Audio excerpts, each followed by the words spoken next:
Palavra Aberta. Olá, ouvinte da Itatiaia, o Palavra Aberta está no ar. Estamos no meio do recesso parlamentar, mas o mundo político e jurídico estão agitados. Principalmente, os bastidores estão bem movimentados. Apurações da Itatiaia apontam que o advogado-geral da União, Dr. Jorge Messias, indicado pelo presidente Lula para uma cadeira no Supremo Tribunal Federal, será sabatinado no mês de março.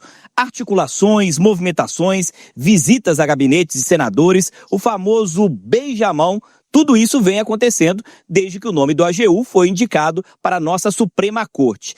Também há expectativa para saber se os parlamentares vão, de fato, trabalhar para tentar impedir ou dificultar a aprovação do nome de Messias para uma cadeira no STF. No entanto, essa análise tem ficado apenas no plano político e no meio da discussão da polarização. A Itatiaia quer ampliar essa discussão e contar para você, ouvinte, você internauta, o que pode ser feito de verdade durante uma sabatina no Senado e o que é bravata, exagero de alguns políticos.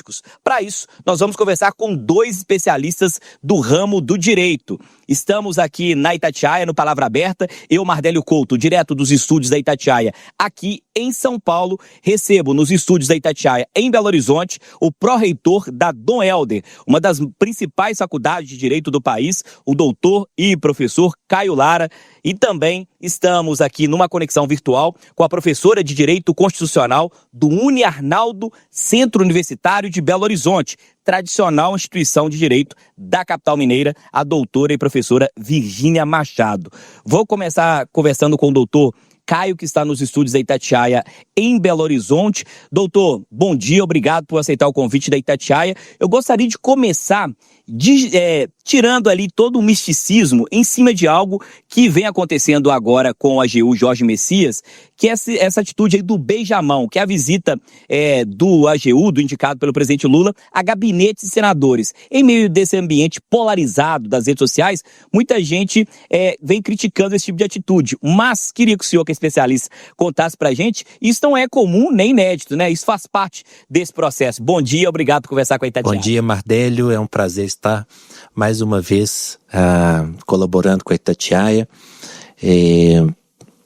Pois é, essa via sacra, né, do indicado para o Supremo Tribunal Federal, esses diálogos, né, com os senadores, isso é algo muito comum na história do Supremo. Na verdade, de todos os indicados anteriormente, né, existem registros na imprensa dessas conversas.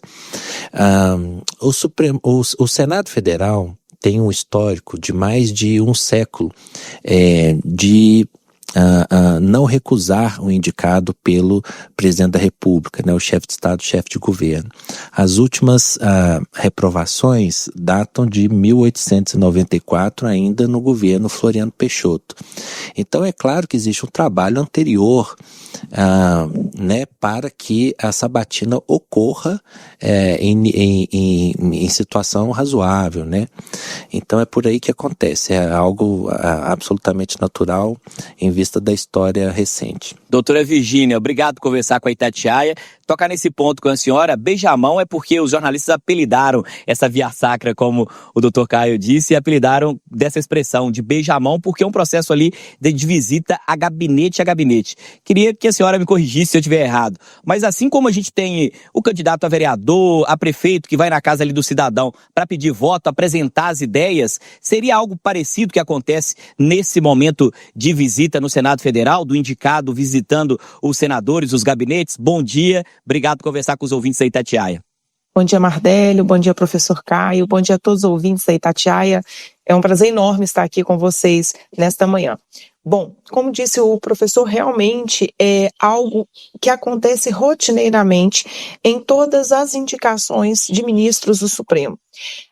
Esse beijamão, eu acredito que o termo que foi estabelecido, ele não seja tão feliz, porque parece que é uma medida ali de uma troca, e não é exatamente isso, é mais o conhecer, se apresentar. A gente tem que imaginar que, por exemplo, o atual indicado, ele é advogado-geral da União. a atuação dele é junto ao Poder Executivo, muito próximo à Presidência da República, e talvez poucos senadores ali tenham acesso e contato junto a esse indicado. Então, essa via crucis, essa via sacra que ele parte ali nos gabinetes dos senadores é para se apresentar, para mostrar ali o seu currículo, mostrar o seu histórico de atuação jurídica, o que é muito importante, porque a indicação a ministro do Supremo, em que pese não ser uma determinação da Constituição, que seja alguém do mundo jurídico, é necessário um notório saber jurídico. Então ele mostra ali o seu know-how, quem ele é, qual sua contribuição para o mundo jurídico ao longo do seu tempo, e se torna alguém conhecido, a alguém que até ontem, vamos assim dizer, era apenas um nome que estava sendo ventilado. Então, é algo comum, é algo que não desabona a indicação, todos os outros ministros passaram por esse mesmo momento. Doutor Caio, a doutora mencionou isso e acho que é um ponto importante para a gente destacar aqui no nosso debate. Me chamou a atenção, pesquisando nesse processo todo de indicações para cadeiras no STF, que muitos AGUs, advogados gerais da União, foram indicados por presidentes da República. Mas isso não é um praxe, né? Não é obrigatoriamente o AGU que é indicado. Queria que o senhor destacasse para a gente se outros nomes que vieram de outras origens do direito já foram indicados, se o senhor pudesse citar alguns para a gente, e fizesse uma avaliação. Por que o senhor acredita que essa preferência por um AGU para ser indicado a uma cadeira do STF? Isso já aconteceu com diferentes presidentes. Queria que o senhor fizesse uma explanação para a gente sobre esse ponto, doutor. Muito bem, Mardélio. Eu fiz uma pesquisa extensa, né, para chegar aqui com algum embasamento, e eu levantei o perfil de todos os ministros do Supremo que estão no cargo, né? Por exemplo, o Edson Fachin, ele era advogado e professor da Universidade Federal do Paraná, um civilista. O Alexandre de Moraes, o último cargo dele era o de ministro da Justiça, mas ele tem uma longa história, né, no Estado de São Paulo, foi secretário de Segurança Pública do Estado de São Paulo, né, advogado também, e membro do Ministério Público, foi promotor de Justiça. O Gilmar Mendes foi advogado-geral da União, tá vendo? O primeiro aqui que eu vou relatar. O Dias Toffoli também era advogado-geral da União. O Luiz Fux era ministro do STJ, né, um tribunal superior do Brasil, que cuida, né, da uniformização da interpretação das leis né, infraconstitucionais. A Carmen Lúcia era procuradora do Estado de Minas Gerais e professora da PUC, inclusive foi professora do meu pai. O Cássio Nunes Marques era desembargador federal do Tribunal Regional Federal da Primeira Região. O André Mendonça, mais um AGU, sendo que ele também tinha sido ministro da Justiça. O Cristiano Zanin, um advogado, né, militante, foi advogado do Lula no processo, nos processos recentes que ele respondeu, né? Todo mundo acompanhou o caso. E o Flávio Dino, passeou pelos três poderes, né?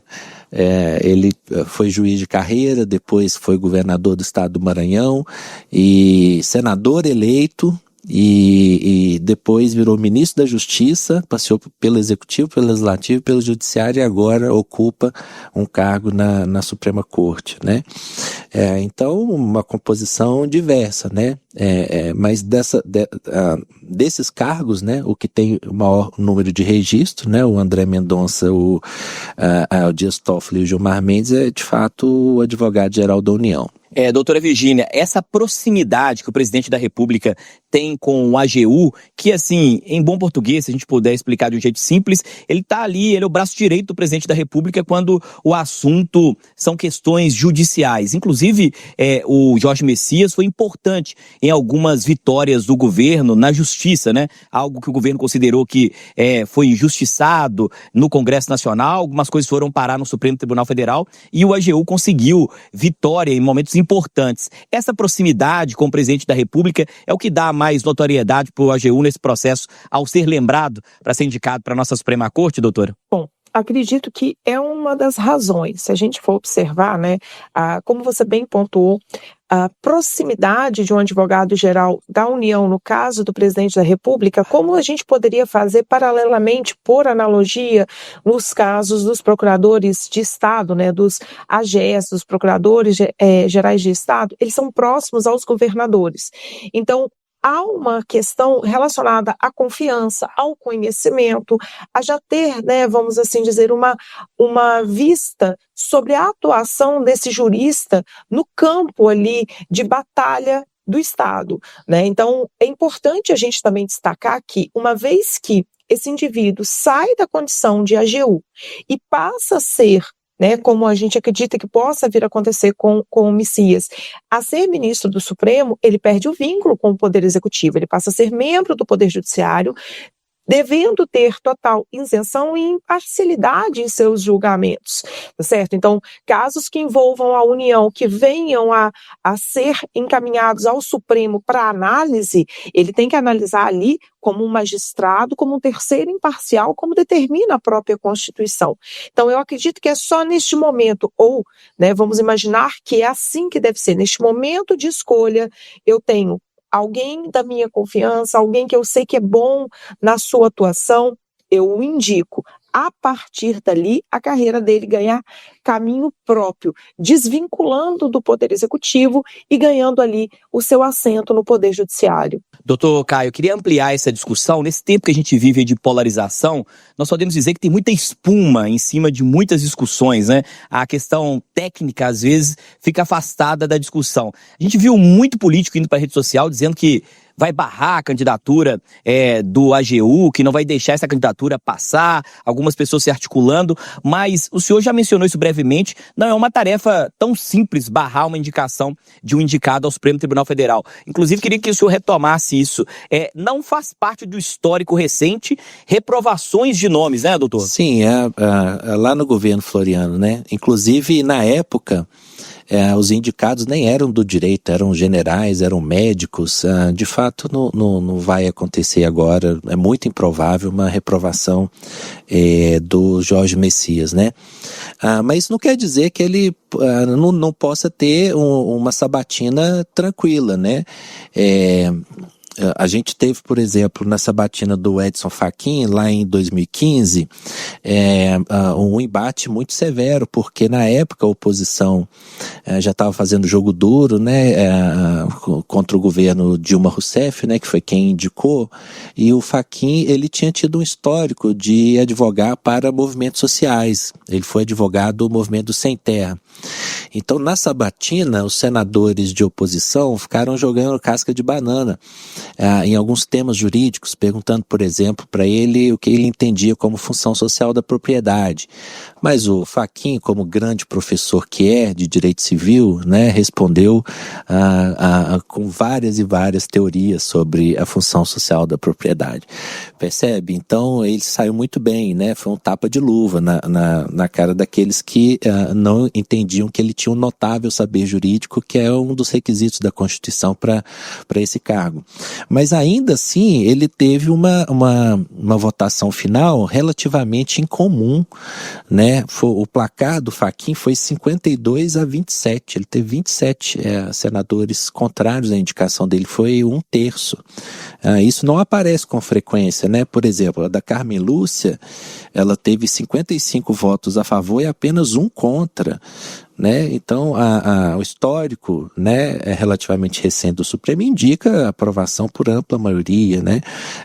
Na verdade, essas tratativas, essas negociações acontecem antes. Um presidente da República não vai indicar alguém se o perfil não agrada o Senado. Existem consultas informais prévias, né, para que esse nome, quando indicado, seja aprovado. Doutora Virgínia, o ambiente de reprovação não faz parte do retrospecto recente nesse processo, mas a senhora acredita que, mesmo se o nome for aprovado, caminhar para aprovação, como disse o doutor Caio, esse ambiente de polarização deve dominar a sabatina, no entendimento da senhora? Sem margem de dúvidas, né?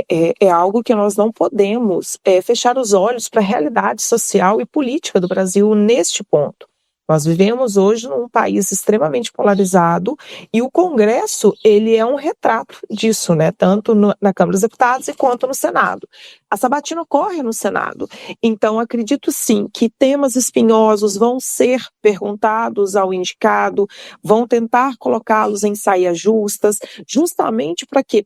Para usar aquilo ali, mesmo que não vá ter uma reprovação, que assim como o doutor Caio trouxe para a gente, eu vou pela linha de que o nome vai ser aprovado, o governo não passaria por essa situação tão complexa de ter um nome que no final seria rejeitado ali pela maioria do Senado, não, mas que vai ser uma sabatina longa, eu acredito que será, e que a oposição vai trazer inúmeras perguntas, inclusive é importante falar para o nosso ouvinte que durante a sabatina é possível que o cidadão participe, que ele mande perguntas, que ele queira indagar pelo E-Cidadania, esse sabatinado.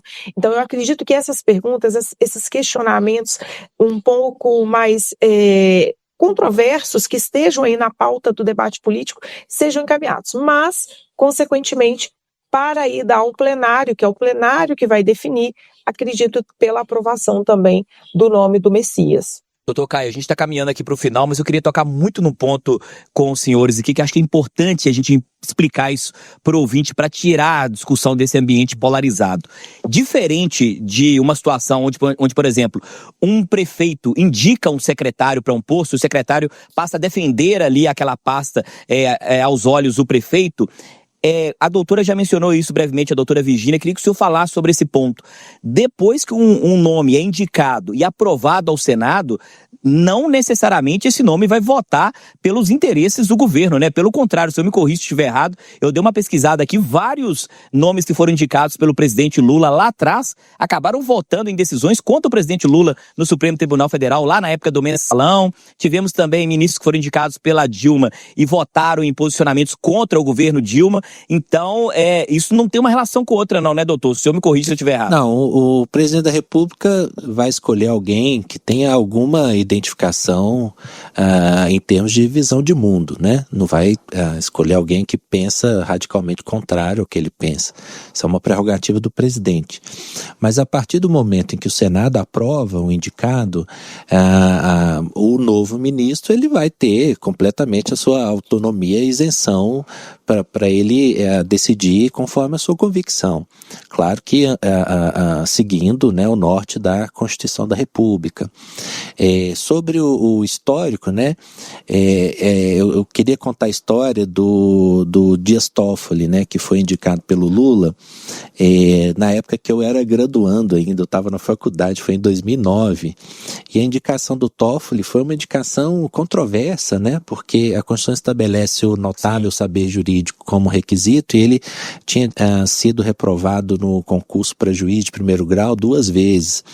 Então foi uma indicação controversa, mas ele era de confiança do Lula, ele tinha sido advogado do Partido dos Trabalhadores e depois virou advogado-geral da União, mas o Toffoli foi implacável com o Lula no processo do Petrolão, inclusive uma decisão muito polêmica no campo criminal, que foi uma decisão de não autorizar o ex-presidente Lula à época de visitar, né, o seu irmão que havia falecido e também um neto que faleceu, um garotinho, sendo que esse direito é estabelecido na legislação penal, processual penal. Inclusive, dizem, né, as fontes de imprensa que quando o Lula tomou posse na presidência dessa última vez, que o Toffoli o procurou para pedir desculpas, né? Então, chegou a esse ponto, né, do Toffoli, que foi indicado por Lula, ter impedido o Lula de ter acompanhado o enterro do próprio irmão e do próprio neto, né? Então, não pensem, né, que os indicados vão ser ministros de partidos ou divisões do presidente em exercício, né? E a história mostra que não. Doutora Virgínia, para encerrar aqui com a senhora, então esse papo que fica dizendo no mundo político, nas redes sociais, de o presidente indicou um nome, ele terá um ministro dentro do STF. Isso é mais bravata do que realidade, né, doutora? Eu acredito que sim. Como eu disse anteriormente, uma vez que o indivíduo ele sai de indicado e torna-se um empossado e ministro do Supremo, o pacto dele não é com quem o indicou. O pacto dele é com a Constituição da República. O Supremo tem uma missão, né, uma função constitucional como guardião da Constituição. E os ministros, eles operam e materializam essa função. Então, a partir do momento que ele passa a ser, né, um membro do STF, essa missão dele com a Constituição e com o direito de uma forma geral. A gente vê, né, o próprio Zanin, que é um dos recém-indicados, o recente indicado pelo presidente Lula, já teve alguns dos seus votos indicados, informando que ele teria votado contra o governo, contra as minorias, né? O governo é alinhado à esquerda e o Zanin teria mantido votos um tanto quanto mais conservadores. Então a gente observa que isso é muito mais uma bravata do que uma efetividade, até porque, de mais a mais, a gente vai perceber que esse indivíduo, uma vez se tornando membro do Supremo Tribunal Federal, ele não quer manchar sua biografia, no sentido, foi um ministro que só votou alinhado com o governo, que só defendeu o governo no STF. Definitivamente não. Além de manchar a biografia, ter qualquer questionamento público, questionamento jurídico quanto à sua atuação. Então, acredito que uma vez que vá assumir a condição de ministro do Supremo Tribunal Federal, ele se invista também, juntamente com os demais, com essa função de guardião da Constituição da República. Agora vamos ficar na expectativa, apurações da Itatiaia, falando que a sabatina do AGU Jorge Messias irá ocorrer no mês de março. A gente vai acompanhar tudo aqui na Itatiaia. Ponto final no Palavra Aberta. Eu, Mardélio Couto, me despeço de você, ouvinte, e agradeço a participação dos dois especialistas. Recebemos aqui no Palavra Aberta o pró-reitor da Dom Helder, uma das principais faculdades de direito do país, o doutor e professor Caio Lara, que esteve conosco nos estúdios em Belo Horizonte e conectada virtualmente conosco aqui no Palavra Aberta. Também recebemos a presença da professora de Direito Constitucional do Uniarnaldo, Centro Universitário de Belo Horizonte, tradicional instituição de direito aqui do país, a doutora e professora Virgínia Machado. Agradeço aos debatedores, opiniões, análises para você, ouvinte, formar a opinião. Palavra Aberta, volta na semana que vem.